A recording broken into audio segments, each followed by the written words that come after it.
देखिए, लिखने का मुझे कभी भी एहसास नहीं था कि मैं लिख सकता हूँ। मैं बोला ज़रूर करता था, बिकॉज़ मैं डिबेटर था, डिबेट्स किया करता था। टेलीविज़न के ऊपर भी बहुत से प्रोग्राम्स जो थे उनका एज एन एंकर मैंने किया। लेकिन कुछ टॉपिक ऐसे थे कि जो मैं समझता था ना तो किसी टेलीविज़न के प्रोग्राम में मैं उन पे गुफ्तगू कर सकता हूँ और ना वैसे मैं उनके बारे में कुछ अपने आप को एक्सप्रेस कर सकता हूँ। तो मुझे लगा कि मैं फिर उनको लिख क्यों ना दूँ। फिर लिखने के लिए आपको एक अदीब होना ज़रूरी है आपके लिए, या एक अच्छा लिखने वाला होना चाहिए, और मैं बदकिस्मती से अच्छा लिखने वाला भी नहीं। तो फिर मैंने सोचा कि नहीं, जो भी मेरी ज़ुबान है, जो भी उर्दू है मेरी, चाहे गुलाबी हो चाहे, तो मैं उसमें उन टॉपिक्स पे, मिसाल के तौर पे मुझे हमेशा से आदत थी ऑब्जर्वेशन की, और अब तक है मुझे। मिसाल के तौर पे मैंने अपनी एक किताब है जिसका नाम है तीसरा पहलू, और उसका मैंने नाम भी इसलिए रखा क्योंकि सब लोग कहते हैं कि हर चीज़ के दो पहलू होते हैं, तो मैंने कहा नहीं, एक तीसरा पहलू भी होता है। अब उसमें टॉपिक मैंने क्या लिए, मिसाल के तौर पे मैं अक्सर जब गाड़ी में सड़क पे जा रहा होता था तो मुझे यूँ लगता था कि जिस लेन में मैं हूँ उस लेन में बहुत स्लो गाड़ियाँ चल रही हैं, और जो साथ वाली लेन है वो बड़ी तेज़ चल रही है। तो मुझे लगता था कि वाई मी, मेरी लेन क्यों हमेशा स्लो चलती है। तो मैं फिर क्या करता कि ख़ुद उस लेन से हट के फास्ट लेन में चला जाता, और अक्सर ये होता कि जब मैं फास्ट लेन में आता तो वो स्लो हो जाती, और जिसमें मैं पहले था वो तेज़ चलना शुरू हो जाती। So this was a very strange phenomena. तो मैंने कहा मैं इसको लिखता हूँ और देखता हूँ लोग भी यूँ ऑब्जर्व करते हैं, या इसका एनालिसिस क्या है। अच्छा, इसी तरह मेरा एक बड़ा इंटरेस्टिंग सा फीलिंग थी, मैं जब भी अपने रिश्तेदारों को एयरपोर्ट या स्टेशन से लेने आऊँ तो मेरे जो मिलने वाले थे वो लोगों के मिलने वाले आई जा रहे हैं, गुजरी जा रहे हैं, मेरा जो मेहमान था वो सबसे एंड में आ रहा होता था। तो मैं कहता था कि यार ये क्या चक्कर है, मेरा क्यों मेहमान एंड में आता है। तो फिर मैं इसी तरह, तो ये वो टॉपिक्स थे जिनके ऊपर मेरी ऑब्जर्वेशन थी, और फिर मैंने लिखा, फिर मैंने लोगों से पूछा क्या उनके मेहमान भी देर से आते हैं, और फिर मैंने इनके एनालिसिस किए। तो ये वजह थी लिखने की।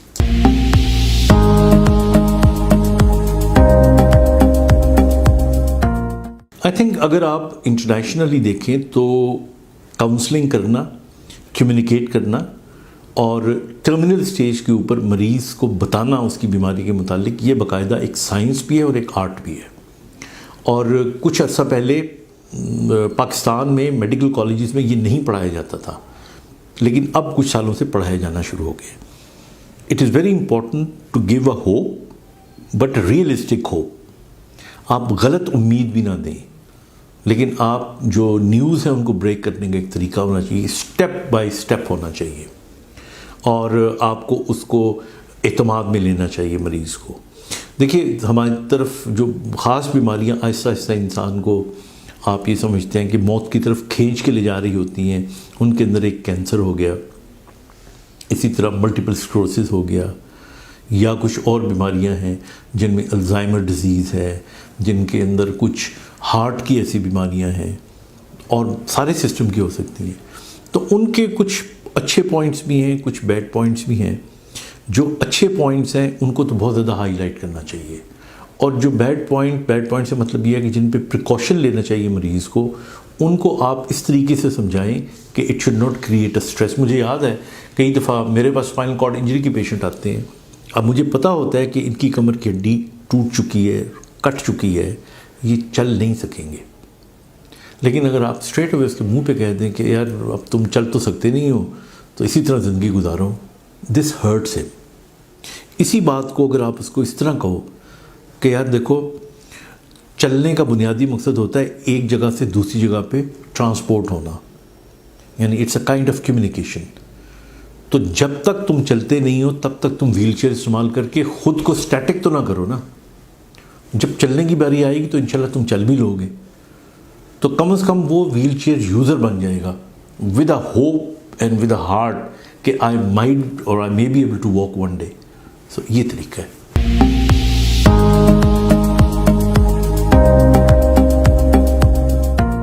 देखिए, उम्मीद जो है ना वो आपकी बॉडी की बायोकेमिस्ट्री चेंज करती है। मैं आपकी छोटी सी मिसाल देता हूँ। आपको मिसाल के तौर पे जब कोई बुरी खबर मिलती है तो आप देखिए आपका रंग पेल हो जाता है, पसीने आ जाते हैं, आपको दिल की धड़कन तेज़ हो जाती है। तो इसका मतलब है कि उस खबर के सोच के फौरी असरात आपकी बॉडी पे आ गए। इसी तरह जब आपको कोई नाकामी होगी, जब कोई आपको परेशानी होगी, नाउम्मीदी होगी, मायूसी होगी, तो ये असरात भी आपकी बॉडी पे आ जाएंगे। और जब ये असरात आपकी बॉडी पे आएंगे तो आपकी एफिशिएंसी जो काम करने की है वो ऑटोमेटिकली कम हो जाएगी। ये नुकसान होता है मायूसी का या नाकामी के खौफ का।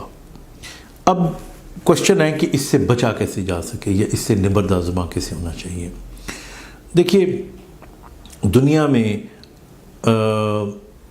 There is no end to an end, there is no end to an end. मतलब ये एक परपीचुअल ज़िंदगी है। इंसान को हमेशा ये याद रखना चाहिए कि अगर आज नाकामी हुई है तो अगला मोड़ कामयाबी वाला भी मौजूद है। We should look forward. मैं अपनी साथी ज़िंदगी में दो काम करता हूँ। एक तो कुछ लोग कहते हैं कि जब आप नाकाम हो तो आपको एनालाइज करना चाहिए कि मेरी क्यों नाकामी हुई। मैं अगर एनालाइज करूँ तो मैं और डिप्रेशन में चला जाता हूँ। मैं नहीं करता, मैं बिल्कुल नहीं करता। मैं नाकामी के बाद I just forget it, I absolutely forget it and I start looking forward कि आगे मैंने क्या करना है। जब मैं आगे कामयाबी के करीब पहुंच रहा होता हूँ, ये स्ट्रगल कर रहा होता हूँ, उस वक्त मैं सोचता हूँ क्योंकि मैं फ्रेश तो हो चुका होता हूँ ना, कि पिछली नाकामी में ये पॉइंट्स थे जहाँ पे मैं अटका था या फिसला था या मैंने मार खाई थी। तो इसलिए मैं फिर आई ऑलवेज लुक फॉरवर्ड। तो मेरा तो यही सबको मशवरा है कि look forward, do not look back. जो लोग स्टैटिक हो जाते हैं, साकित हो जाते हैं, उसी घड़े में गिरने के बाद उसी घड़े के अंदर रहना पसंद करते हैं, तो वो डिप्रेस होंगे।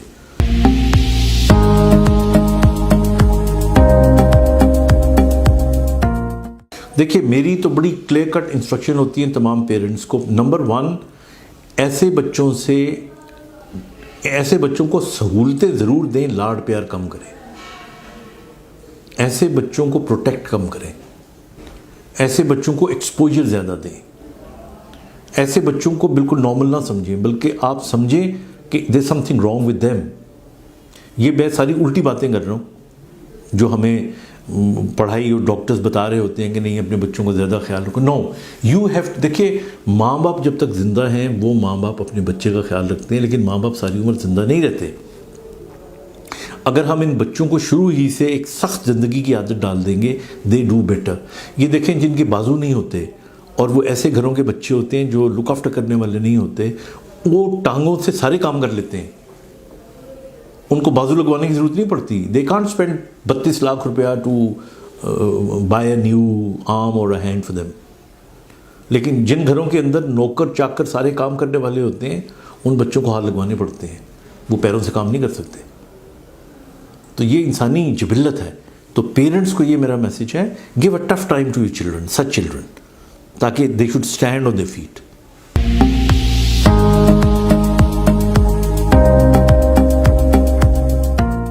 मैं बेसिकली तो इसको एक फिलोसॉफिकल थॉट कहूँगा। देखिए, बहुत सी बातें कहने के बहुत से तरीके होते हैं। अब ये कहना कि कोई आदमी कामयाब होने से पहले एक दफ़ा नाकाम ज़रूर होता है, I mean that's not true. There are people, you know, आप हज़रत खालिद बिन वलीद की मिसाल ले लें, नहीं, वो तो कभी भी नाकाम नहीं हुए थे। अब वो कह देंगे नहीं, एक नाकामी होनी चाहिए थी कामयाबी के लिए। ऐसा नहीं है।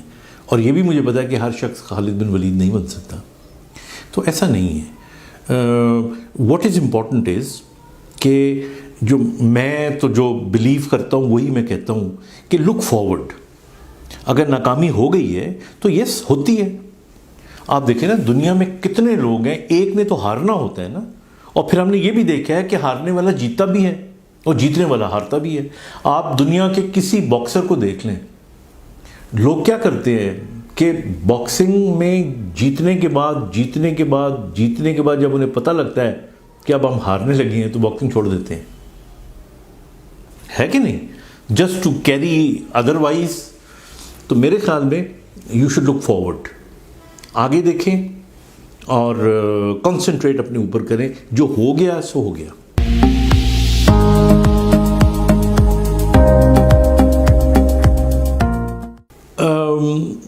मैं ये समझता हूँ कि देखें, फेसबुक जो है उसमें मेन चीज़ जो माँ बाप को बतानी चाहिए वो ये बतानी चाहिए कि किस किस्म के दोस्तों को ऐड करें आप, because this is the only, you can't do anything else. देखिए ना, जो पोस्ट आपको आती हैं, अगर वो पढ़े लिखे आपके दोस्त होंगे तो बुरी पोस्ट आएगी नहीं आपके पास। फिर अगर आपने कुछ इधर उधर की चीज़ें देखनी होंगी तो you'll go to the YouTube और elsewhere and everywhere and you can't stop your child. उसने जानना है, उसने जानना है। और ये मैं आपको बता दूं, हर बच्चे ने, दुनिया के शरीफ हो बुरा हो, उसने एक आध दफ़ा ये चीज़ें ज़रूर देखनी है, चाहे वो उसको आप की तरह मजहबी भी बना लें। ये इंसानी जिबिल्लत है, उसने देखनी है। लेकिन आप उसकी एक्सेस कम कर सकते हैं। तो मेरे ख्याल में फेसबुक के लिहाज से तो have a decent group of friends.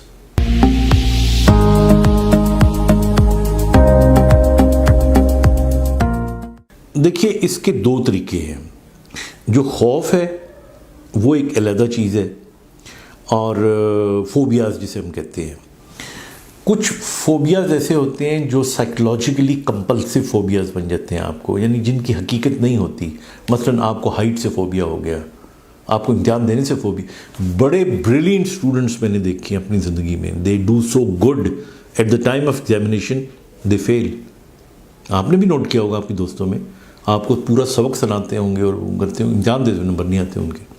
तो फियर आपकी एफिशिएंसी को कम करती है। फियर को कम करने के लिए तीन चीज़ें, अदर देन अगर वो साइकोलॉजिकल इशू है तो यू नीड साइकोलॉजिकल काउंसलिंग। एक तो बॉडीली अपने आप को स्ट्रांग रखें। If you are physically strong, fears कम होंगी। नंबर टू, मेंटली अपने आप को स्ट्रांग रखें। मेंटली स्ट्रांग रहने का मतलब है have a good sleep, sound sleep, pleasure, happiness, activities. अगर आप खेलते हैं, वीडियोस देखते हैं, मूवीज़ देखते हैं, सुनते हैं, सुनाते हैं, तो you would be easier, it will be easier for you to come back. और तीसरा चीज़ है स्पिरिचुअली अपने आप को। और स्पिरिचुअलिटी का मतलब है ऑब्वियसली मज़हब भी है, लेकिन मज़हब के अलावा कुछ लोगों के साथ, वो आपकी माँ हो सकती है, वो आपकी बीवी हो सकती है, वो आपकी दोस्त हो सकती है, you should have a very strong communication. Ownership आपकी हो, ये होनी चाहिए।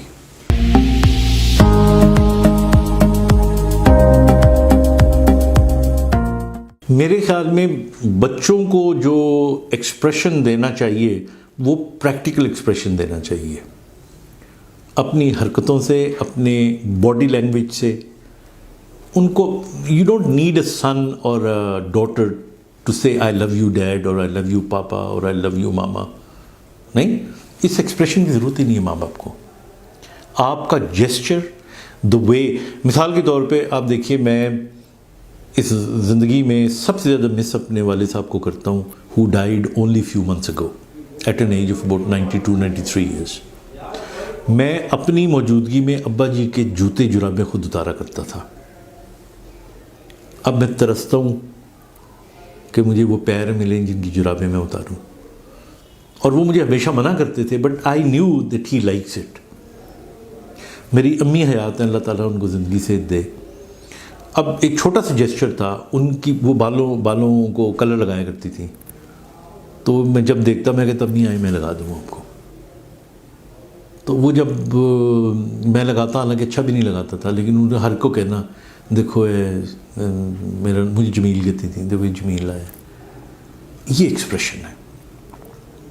और माँ बाप को पता, औलाद को पता हो ये छोटी छोटी चीज़। देखिए, आपके घर में नौकर हैं, पानी आपको नौकर भी ला के दे देगा, और ये सारे, लेकिन आपको ये पता हो कि अब इसको इसकी ज़रूरत है। इससे पहले वो कहें आप बजा लाएं, this is what is required and needed.